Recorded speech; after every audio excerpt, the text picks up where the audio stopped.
All right, so this is the last installment of the Visual Arts PowerPoint walkthrough, a series of videos to assist you in studying to learn visual art for Quizbowl. And this last part, we're going to be focusing on photography. And so I went ahead in QB Reader and put in photography, the appropriate high school difficulty levels.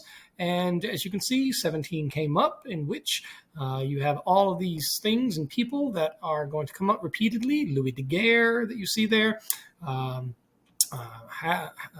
Captain and Moon and Half Dome, Ansel Adams, all of these are going to be Migrant Mother, Dorothea Lange. All of this stuff is going to be coming up in my PowerPoint we're going to look at in just a second. You can see here The Dead at Antietam by Matthew Brady. Ansel Adams comes up again.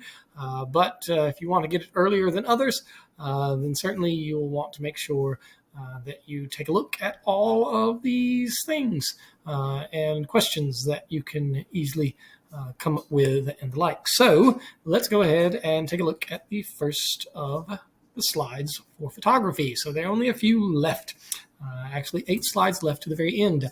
So the ones that are important to know is Louis Daguerre, who develops the daguerreotype, and that's some of the earliest photos that we have from the 19th century, early mid-19th century. George Eastman, incredibly important in the development of photo. Matthew Brady, who is singularly associated with photographing the American Civil War. Alfred Stieglitz, who remember is the husband of Georgia O'Keeffe. Joe Rosenthal, who took the famous photo on Mount Suribachi of raising the flag.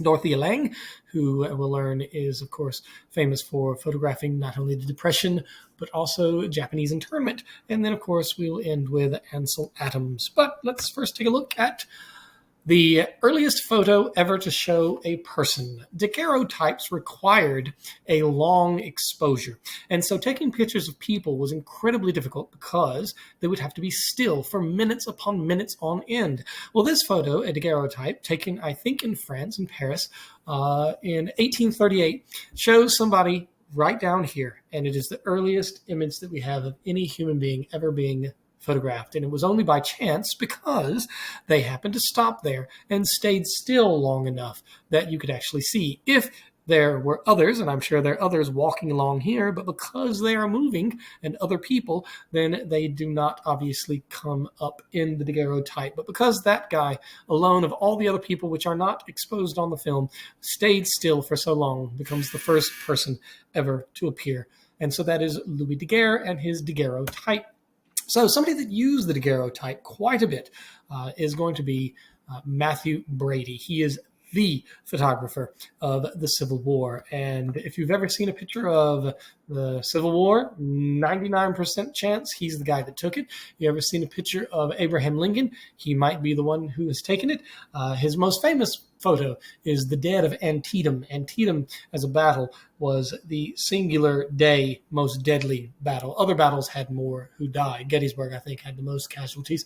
But Antietam is the battle of the Civil War that saw the most people die on a singular day. And his Dead of Antietam shocked the nation because it brought to individuals and houses and homes of the carnage that the Civil War was unleashing upon the country.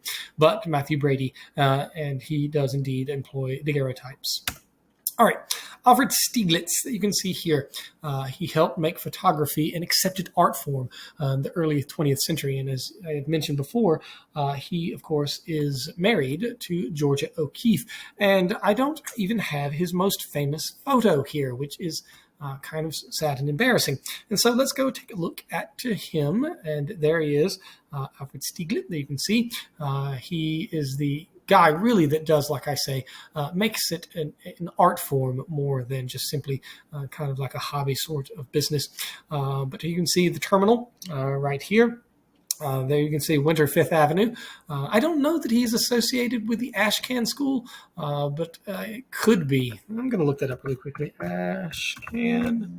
No, he's not. But you do have images of New York City like what you see right here. But his most famous work, by far, is the steerage. And we're going to get to it in just a moment. And there it is, the steerage. And as you can see, black and white photo taken by Stieglitz has been held as one of the greatest photos of all time because it captures in a single image both a formative document of its time and one of the first works of artistic modernism.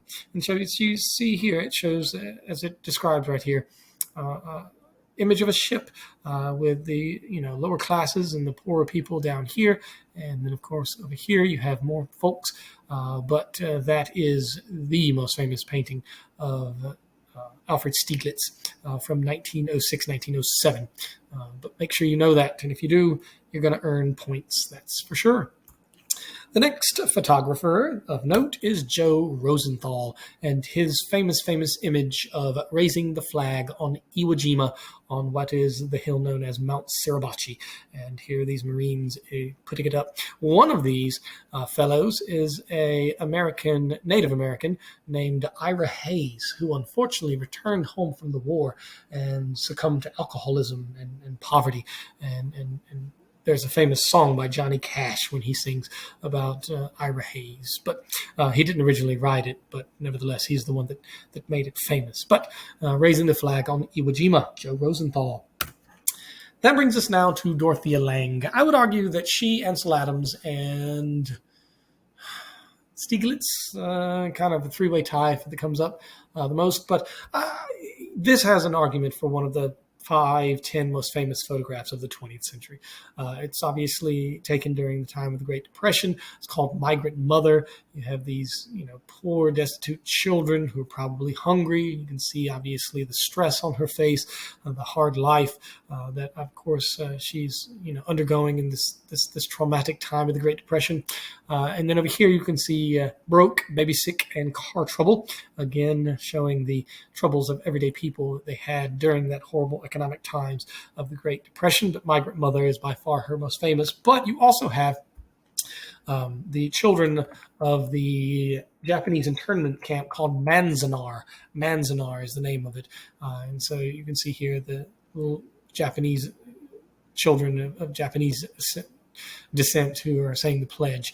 But lots and lots of photographs of Manzanar. That's the name of the camp with which Dorothea Lange is associated. But the last one is Ansel Adams. He is responsible for the sweeping landscape photographs of the American West, particularly Yosemite National Park in California. But there you can see is his image of Half Dome in Yosemite. Ansel Adams photos are, almost universally admired. They just are so sweepingly beautiful of the landscape. Oh, really? I don't have Moon Rising or others. Well, we need to go look up Ansel Adams in a hurry and just make sure that we have all the information that might show up. And so, Ansel Adams, there he is. And let's see if we can find some of his more famous works. Monolith, Face of Half Dome is one. And, I couldn't believe it. And there should be one, Moon Rising, that shows the moon. And I don't even know where I can find it. But oh well. Oh, you saw it? All right. Sorry for this being a little helter-skelter. Let's see if we can find it here. Oh, there it is. Moonrise, Hernandez, New Mexico. There it is. That's the famous one. Moonrise, Hernandez, New Mexico, that you can see. But all right.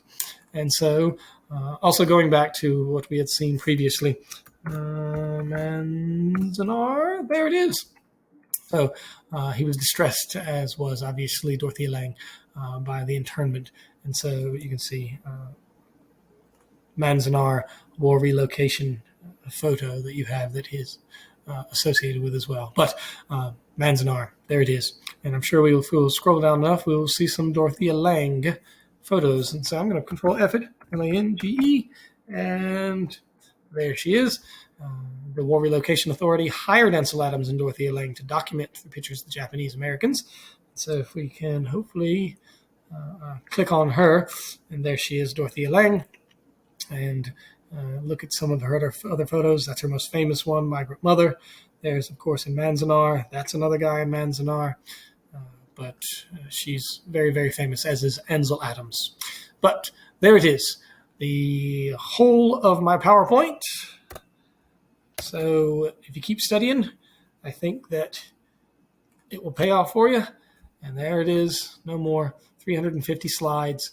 Seems like a lot, but the more that you watch these videos in quick succession, play them on double time if you need, then hopefully the stuff will stick and it will earn you points. Oh, by the way, one guy that came up at the HSNCT in 2023 that I had not mentioned was Man Ray. But again, you're only going to see Man Ray as a toss-up answer line at the highest level of Quizbowl in high school, which is the national championship. But there you can see he was a photographer, a portraitist, but he saw himself foremost as a painter. He was a contributor to the Dada movement and the Surrealist movement, and he's noted for his work with photograms. But Man Ray, so if you put him into QB Reader, it won't come up that much unless you're at the, like I said, most difficult levels. So hopefully you will study and earn some points.